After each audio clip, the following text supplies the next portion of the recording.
Welcome back. I'd like to spend a few minutes today and talk about heaviness. And heaviness can be trained in Siulam Tao, in Chum Kiu, all the forms. I want to talk about how to just be relaxed when you do your thing. You're doing your Chi Sao, you're sitting around, you're doing whatever.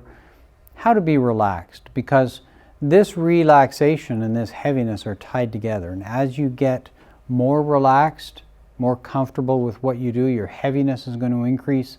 And when your heaviness increases, your attacks, your blocks, your positioning are all going to have more authority. You can think about a heavy wrecking ball versus kind of a cue ball. They hit the building, cue ball's like doink, bounces off of it. Wrecking ball just tears right through it. That comes from heaviness. That's using gravity to your advantage. When you step and move your momentum, that heaviness is going to come into play. Heavier you are, the quicker you can move that entire mass and leverage it all, the more authority your techniques are going to come in with. Same with your fist, good dense fist, and the heaviness of that fist. All these come into play. So when you're practicing your Siulam Tao, practice to kind of sink a little bit. Sink a little bit, keep your elbow down.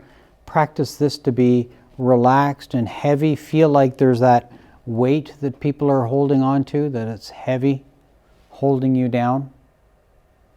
And we're going to start to leverage this to generate more power.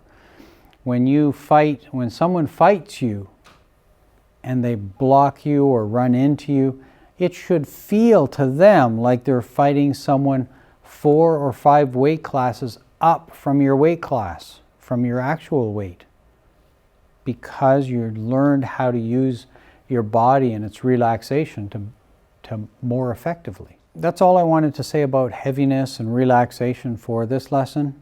Once again, I thank you all for watching. I look forward to seeing you again. Until then, bye for now.